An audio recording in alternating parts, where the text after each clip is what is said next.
Kalau fresh graduate, mending decide dulu. Kenapa? Karena uangnya banyak.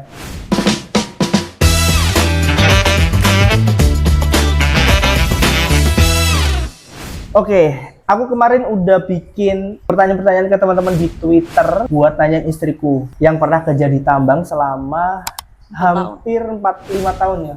4 tahun. 4 tahun terus pindah ke head office setahun gitu. Nah, pertanyaan pertama, seberapa berat wanita itu kerja di tambang? Kalau menurut Mami? Sebenarnya biasa aja. Aku dulu kerjanya di logistik ya, Hmm. di bagian fuel, oil and grease. Itu di office dia kerjanya sebenarnya. Tapi juga ada sedikit yang fisik ya, kayak stock taking Oh di iya ya, gudang gitu-gitu.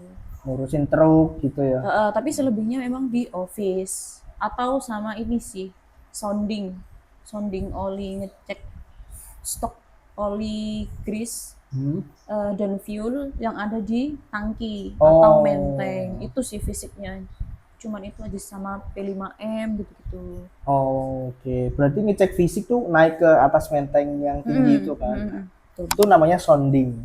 Sama fuel, naik ke atas fuel truck, Oh. truk gitu-gitu. Oke, itu secara fisik berarti lebih banyak di office. Sebenarnya lebih banyak di office. Kalau aku sih gitu sih. Apalagi kalau misalnya yang bagian inventory dan lain itu biasanya full office. Jadi nggak yang berat seperti yang dibayangin, kayak wah ternyata harus terjun ke lapangan langsung, enggak. Iya, iya, iya. Oke, berarti di tambang itu ada office-nya untuk ngurusin administrasi, ngurusin transaksi-transaksi SCM-nya gitu ya. Sama ada juga activity di lapangan untuk memastikan transaksinya itu sesuai gitu ya. Kalau ke orang-orangnya gimana? Berat nggak wanita di antara banyak laki-laki di tambang gitu? Oh, awalnya mungkin karena aku orang pemalu ya, Mm-mm. jadi ngerasanya seperti terintimidasi Ter- awal-awal karena kan apalagi di bagianku ya, fuel oil and grease itu kebanyakan laki-laki semua, dan oh, aku eh, pengawas pertama perempuan di situ gitu. oh, dari company itu ada kamu orang pertama yang jadi pengawas, di group leader ya namanya. ya di bagian fuelnya, khusus bagian fuel itu aku pertama, jadi kayak apa ya, malu, worry Oh, gitu-gitu. Apalagi kan kadang kita P5M kan kita yang mimpin kan. Jadi ya gitulah. Tapi lama-lama terbiasa. Maksudnya ramah-ramah aja orangnya.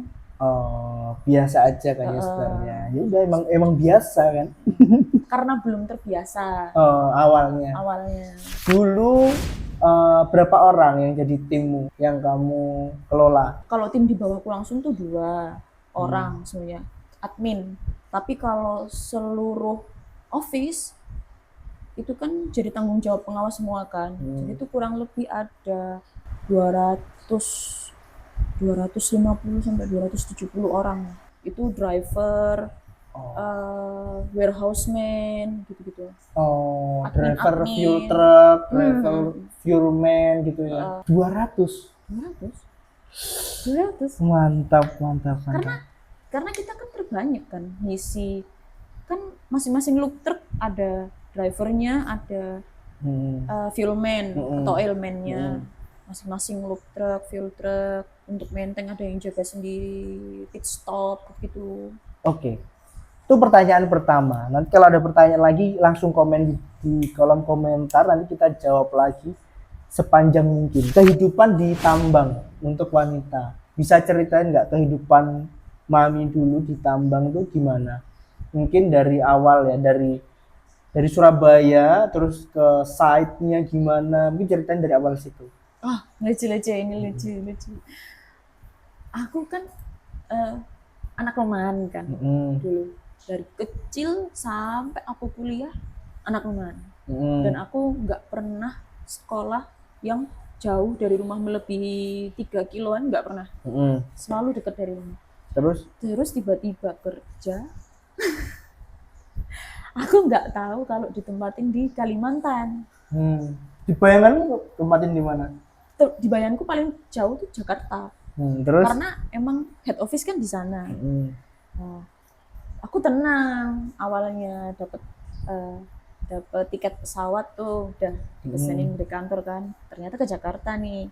Belum dikasih tiket yang dari Jakarta ke Kalimantan. So, aku masih di Jakarta, masih happy, masih seneng karena keadaan kotanya ya, Jakarta sama Surabaya kan paling 11-12 kan, jadi nggak terlalu yang sepi atau gimana, semua akses tuh bisa didapat gitu loh, mudah. Jadi aku dimudahkan dengan keadaan itu. Gitu.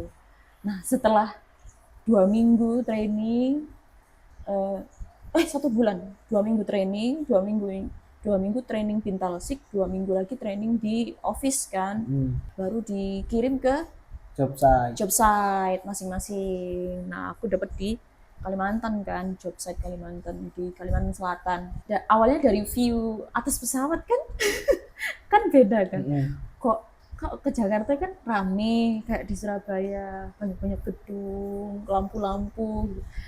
Pas ke Kalimantan 5 tahun yang lalu sih masih kok hijau sekali, rumah-rumah itu sepi gitu kan. Karena aku nggak pernah perjalanan jauh ya sebelum, jadi nggak pernah tahu tempat ini tuh seperti ini, tempat itu seperti ini, jadi asing gitu. Selama hidup di Surabaya sampai lulus kuliah. Iya. Jadi sampai sana bandaranya kan nggak terlalu besar ya. Terus habis itu bandara lama ya? Iya, bandara lama waktu itu. Belum bandara yang baru. Kalau bandara yang baru kan besar kan. Gede. Nah, bandara yang lama itu masih kecil, terus habis itu di sana tuh baru gitu kan view-nya. Rumah-rumah itu masih jauh-jauhan. Karena masih sepi ya. Masih sepi ya mungkin. Aku kira tuh di situ, office-nya sekitar situ kan, paling sejam 2 jam. Ternyata masih jalan lagi 5 jaman dari bandara. Bandaranya Banjarmasin. Bandara Banjarmasin. Terus masih 5 jam lagi perjalanan ke tambangnya. Nah, ke mes. Nah, habis itu sampai di mes, pas datang ke bandara tuh sempat nangis. Sempat kok mikir, wah kok aku kesini jauh sekali ya, kenapa aku bisa kerja sampai di sini, padahal aku nggak pernah loh keluar Surabaya kerjanya, beda banget lingkungannya, aku kuat gak ya gitu mikirku awal-awal gue. Worry, kuat gak ya apa aku pulang ya, aku gitu kan. Pas masuk ke mes, wah mesnya masih bagus ternyata ya di sini, maksudnya layak dulu, proper. Kayak kita masuk ke perumahan gitu. Ada satpamnya, gerbangnya bagus gitu, mungkin karena bangunan baru ya, waktu itu aku sampai ke situ tuh kayaknya mesnya tuh baru jadi. Sekitar 1-2 tahun yang lalu baru jadi, masih bagus banget. Terus habis itu sih awal-awal struggle-nya itu mengenal lingkungan barunya, yang untuk aku yang nggak pernah keluar rumah itu sih. Tapi kalau untuk secara keamanan, comfort-nya itu dapat, karena nyamannya itu semua fasilitas disediain, kayak tempat tinggal, laundry, makan 3 kali sehari, terus kebersihan kamar, mes dan lain-lain itu kan ditanggung kan. Transport dari mes ke tempat kerja itu ada. Semua ditanggung company. Semua ditanggung. Bahkan saat kita cuti pun kita dikasih uang saku, tiket pesawat itu semua ditanggung perusahaan. Jadi kita tuh, jadi untuk kita perempuan yang mau kerja di tambang itu nggak usah takut, karena semuanya itu udah di-provide. Dari A sampai Z itu kita tinggal cuman bawa baju aja, wes hidup. Dan gitu. uang gaji kita itu full, nggak kepotong apapun. Karena semua dikasih ya, laundry, makan pagi, siang, malam dikasih. Semuanya ya, nggak bayar listrik, mes dikasih, ber-AC gitu ya. Satu kamar 2 orang. Satu kamar 2 orang. Dan mesnya bersih itu sih. Oke, terus itu kan baru awal. Nah, kerjanya sehari-hari. Kalau dari awal kerja itu kagetnya pertama pasti capek. Capeknya kenapa? Karena kita Sabtu Minggu tetap masuk, tanggal merah Oh. masuk, hari libur nasional tetap masuk, kecuali kalau di tambangnya itu, di job site-nya itu ada 2 hari yang kita libur. Hari Idul Fitri sama hari kemerdekaan. Natal nggak libur? Natal juga libur. Pokoknya hari keagamaan yang ini loh. Masing-masing Inti ya, agama masing-masing itu punya agama. liburnya masing-masing. Libur. Itu aja liburnya, yang terhitung libur ya. Jadi di tambang itu untuk hari kerjanya itu Ada banyak ada beberapa tipe. macam. Kalau untuk aku pengawas gini, yang tinggalnya di mes ya, itu rata-rata tuh 13 satu. Jadi 13 hari kerja, 1 hari libur. Untuk masuknya itu 8 minggu, cutinya dapat 2 minggu. Oh, oke. Gitu. Berarti tetap di site tetap ada hari libur. Ada. Roster juga dapat libur 2 minggu. Terus daily activity-nya gimana? Berangkatnya jam berapa, naik apa, kerjanya gimana, baliknya naik apa dan gimana? Berangkat dari mes itu setelah ini ya, kalau yang tempatnya jauh gitu kayak aku tuh kan dari mes ke kantor itu jaraknya kurang lebih ya hampir 25-30 kiloan lah. Masuk kantor tuh jam 7 udah harus di kantor kan. Ya paling setengah 7 harus di kantor kan. Jadi setengah jam untuk prepare persiapan P5M dan lain-lain. Nah itu berangkatnya mulai dari habis subuh jam 5, ada yang mulai dari jam 5 itu kalau kantornya jauh banget ya, sampai setengah 6 paling lambat itu kita harus jalan ke depan nunggu bisnya masing-masing. Soalnya setiap bis kan masing-masing ada rutenya sendiri-sendiri kan gitu. Habis itu nyampe sekitar 1 jam perjalanan ya sampai kantor, kita siap-siap dulu jam 7 pas kita P5M. Sama semua anggota office. Habis itu sekitar ya 10-15 menitan ya P5M. Lanjut kita ini observasi dulu untuk yang pengawas. Ngapain tuh? Pemeriksaan P2H, pemeriksaan unit. Oh, berarti activity gitulah iya, ya. Itu unit. Siang istirahat, jam 12 istirahat. Sampai jam 1. Oke, terus lanjut sampai kerja sampai jam 5. Jam 5 sore kita setengah 5 lah. Setengah 5 kita udah mulai prepare, siap-siap untuk pulang. Jam jadi 5 sampai udah harus keluar kantor. Ya, betul. Karena bis udah datang kan. Oh, bisnya jam 5 sore. Sampai kantor. Terus habis itu ya udah kita pulang. Sampai mes paling jam 6. Setengah 7 gitu ya. Oke. Jam 6 sampai setengah 7 sampai mes tuh naik bis. Naik bis. Setelah itu udah tidur, besok lagi jam 5 ya, berangkat itu lagi. Gitu terus. Gitu terus sampai 2 bulan. Mungkin kayak gitu kalau teman-teman baru tahu gitu ya. Jadi kegiatannya tuh gitu, hampir di semua site itu sama, mirip. Ada yang mesnya deket, ada yang mesnya lebih jauh. Kalau lebih jauh ya berangkatnya lebih pagi lagi, bisa jam 4, bahkan bisa setengah 5 gitu. Bahkan ada loh yang kan ada dari drop point kayak halte gitu kan. Orangnya itu rumahnya 1 jam, 2 jam dari tempat halte itu tadi. Kasian banget sumpah. Oke, dan itu sama ya, cowok, cewek, sama. Semuanya seperti itu. Diperlakukan dengan yang sama. Sama aja. Oke, tapi nyaman nggak menurutmu? Tapi nyaman ya, udah dibikin nyaman semua kan? Sebenarnya nggak ada masalah kan ya kayak nggak gitu? Sebenarnya nggak ada masalah. Yang bikin apa ya, orang nggak betah mungkin awal-awalnya ya. Soalnya kan berat kan, kaget pastikan kita. Wah, yang lain Sabtu Minggu libur, kita Sabtu Minggu masuk, hari besar masuk, bahkan hari besar kadang kita piket gitu kan. Pas Natal atau Lebaran tetap di site gitu ya, nggak bisa pulang kampung. Tapi sebenarnya istilahnya sama aja. Kalau udah lama-kelamaan ya biasa aja sebenarnya. Bahkan lebih nyaman karena apa? Kadang kita kan 2 minggu full libur kan. Nah itu kadang kan kita nggak diganggu sama sekali. Jadi full nggak ada kayak kalau Sabtu Minggu libur, Senin masih kerja. Kalau kita nggak full libur kayak dirapel gitu liburnya. Oke, berarti beberapa pertanyaan udah kejawab ini. Kalau ini pertanyaannya, kalau kerja di tambang itu lebih ke fisik atau ke otak? Sebenarnya dua-duanya ya. Dua-duanya. Tapi juga tergantung lokasi sih. Ada yang lebih banyak di lapangan. Otaknya juga kepake kan produksi engineering. Tetap. Otak dan fisik ini sama-sama gitu kan ya kan. Aku dulu juga tetap di lapangan meskipun aku di office, ngawasin tim-tim yang sounding gitu, ngecek ngeliatin soundingannya udah sesuai enggak gitu. Naik maintain juga aku pernah. Sounding sendiri kan. Kalau misal itu tadi, kalau misal ada kru yang nggak bisa atau berhalangan, PIC-nya nih harusnya sounding gitu kan, terus nggak bisa, ya mau nggak mau pengawasnya yang jadi gitu. Jadi pengawas nggak cuman mantau di lapangan ini, harus ini ya, enggak, tetap kita juga bantu kerjasama lah. Memang tim kan. Oke, ini pertanyaannya sebenarnya banyak tapi udah kejawab semua. Pertanyaan ya, roster kerja gimana? Kalau roster komunikasinya gimana? Ada sinyal apa enggak gitu.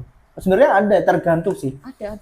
Di site itu, mungkin ini tak jawab karena aku juga pernah kan. Nanti tambahin. Di site itu ada banyak tipenya, site kota sama site remote area gitulah. Nah, karena di tambang sekarang itu semuanya digitalisasi, pasti ada sinyal gitu. Setidaknya ada wifi dari kantor untuk kita bisa pakai untuk WhatsApp, untuk yang standar-standar lah. Kalau YouTube itu kan hiburan, itu mungkin agak dibatasin karena akan narik bandwidth gede gitu ya. Jadi dibatasin. Jadi yang fokusnya ke WhatsApp, ke communication lah, ke komunikasi untuk ke keluarga, ke rumah dan lain-lain. Kalau yang nggak ada sinyal itu di tahun 2025 ini kayaknya jarang banget yang bener-bener nggak ada sinyal. Pasti ada gitu. Mungkin itu jawabannya, bener nggak? Bener, karena kan kita juga harus kirim email, terus habis itu kadang kan juga kita meeting online ya, jadi ya tetap perlu internet. Jadi tetap aman ya harusnya ya, nggak usah takut. Nah, kalau mungkin pas susah sinyal paling pas hujan ya, kadang kan soalnya kan listrik kan kadang mati ya, kena ini ya. Itu aja sih, tapi tetap balik lagi nanti paling 2 jam. Oke, nah dulu kan berarti Mami fresh graduate kan di sono. Nah, menurutmu fresh graduate mending site dulu atau di HO dulu? Kan Mami pernah dua-duanya kan? Sebenarnya ya, dua-duanya sih sama aja ya menurutku. Cuman kalau di site itu kita langsung ngerti keadaan lapangannya itu gimana, seperti apa. Jadi kita langsung kontak sama yang eksekusi di tambang gitu.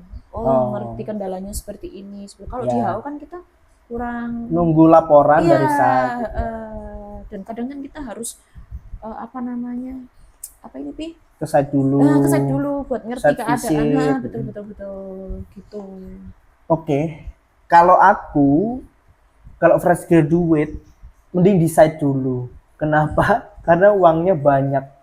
Karena di site itu ada yang namanya uang lapangan atau site allowance. Nah itu biasanya lebih banyak gajinya itu di site. Apalagi kalau laki-laki gitu ya, mending di site sih menurutku. Kalau fresh graduate setahun, 2 tahun, 3 tahun, jadi kalau udah mau nikah baru ke head office gitu sih menurutku. Jadi kita bisa nabung buat nikah, buat macam-macam gitu sih kalau fresh graduate ya. Tapi itu juga balik lagi ya ke perspektif orang kan. Kadang kan ada orang yang awalnya memang cari ilmunya. Gitu kan. Cuman aku dulu di head office sih. Fresh graduate itu di head office. Kelebihannya mungkin kita bisa tahu all site, keadaan all site-nya itu gimana. Ilmunya bukan ilmunya sih.